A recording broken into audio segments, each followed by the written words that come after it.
In case it isn't obvious from some of my channel's content, I am a massive history buff. I studied history at university, I have plenty of history books, and in my spare time, I enjoy listening to history podcasts. In particular, I absolutely love Hardcore History by Dan Carlin. Recently, I decided to re-listen to his epic 6-part series on the war in the Pacific, Supernova in the East. Now, while revisiting this series, I had a revelation.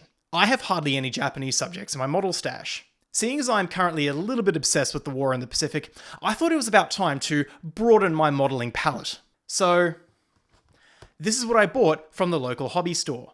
This is the Nakajima Ki-84 Hayate in 1:72 scale by Polish manufacturer Arma Hobby. Now, this kit definitely was not cheap. However, over the last year or so, I've been reading a lot of buzz online about this manufacturer, and if modelers on the internet are anything to go by, it seems like Arma Hobby are absolutely the shit when it comes to 72 scale kits. So, I thought I'd see what all the hype is about and purchase one of these kits for myself. Alright, to start off with, we have some really nice box art here. Not entirely certain who the artist is. Koita I don't know. Whoever this artist is did a pretty good job with this box art. However, speaking of the box, there's a slight little problem, and I know I'm going to sound so pedantic when I say this, but it opens from the side. When I'm building kits, my personal preference is to have a box that opens from the top, so that if I build sort of smaller subsections, before I paint them, I can put them inside the box, seal it up, and not have them fall out the side. But as I said, it's a very minor point, and I'm not going to let that be a deal breaker. Now, as we open up the box, well, that little minor point there gets redeemed with this little minor point, and that is a resealable bag. It's a bit of a minor point, but the fact that you can just seal everything up again once you start building it, I like that. Now, let us open this up, and first thing we'll look at, let's check out the sprues. Check out that surface detail.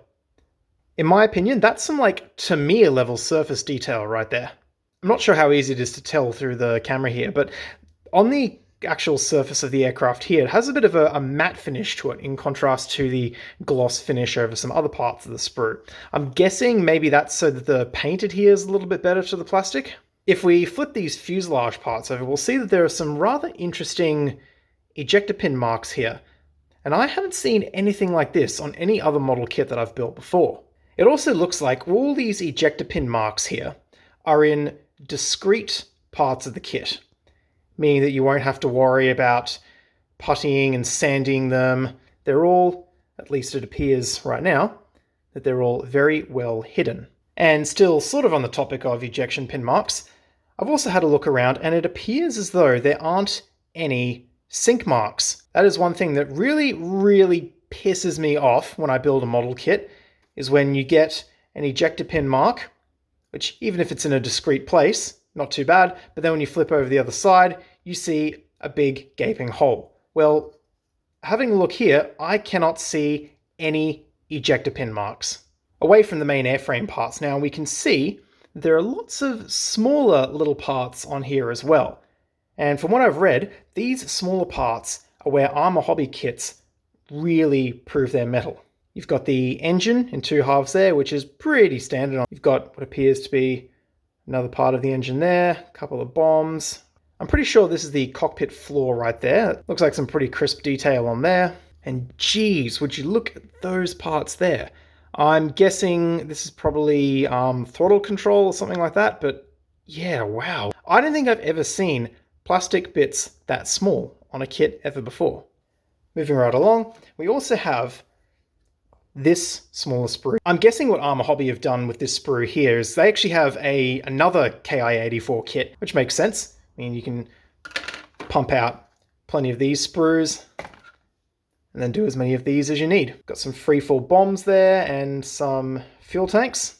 Now, this kit doesn't just come with plastic sprues. We also have a photo etch set.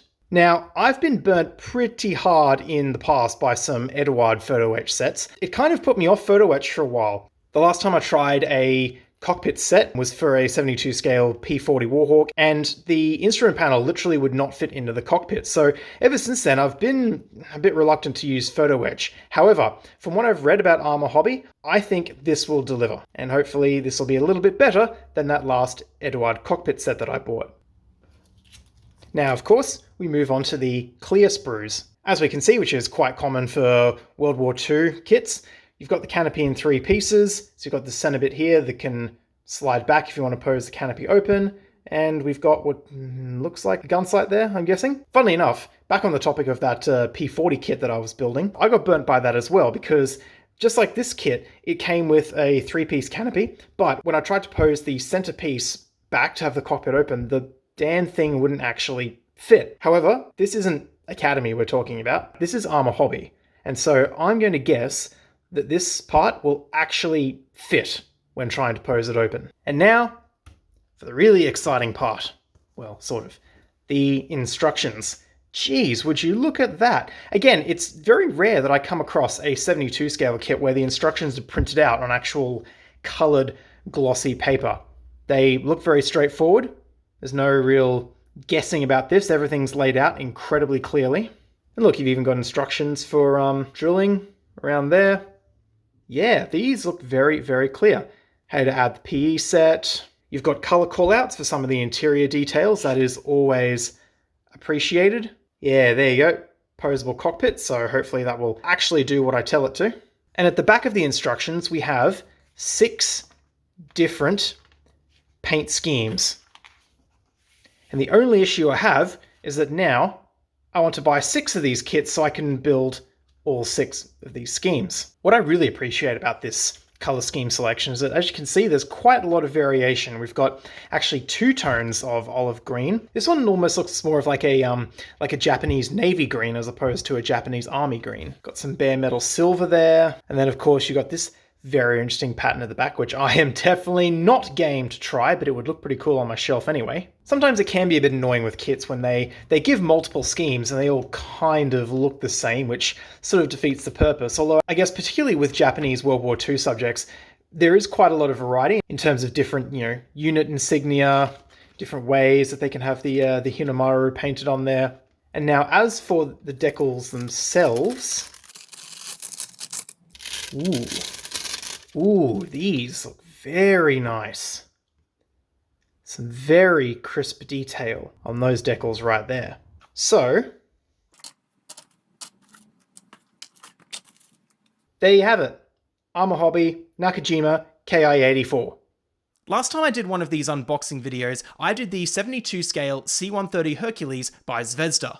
The basic idea of that video was that the kit does have a few flaws, but it's still a massive improvement over the previous Italeri offering. Now, my research has shown that in the past, a few Japanese manufacturers have done 72 scale kits of the Ki-84. However, as I've never encountered any of these kits myself, I can't really comment on what they're like. However, what I can say is that, from what I've seen, this kit should be a fantastic build. I pretty much only build 72 scale kits, and most of them have some kind of flaw that can be found just from looking at the sprues. Sometimes I find sink marks, sometimes I find flash, there can be ejector pin marks in exposed places. This kit has none of those. So far, I think the best 72 scale kit I've ever built is the P-51D Mustang by Tamiya. If this preliminary look is anything to go by, I think this might just beat it.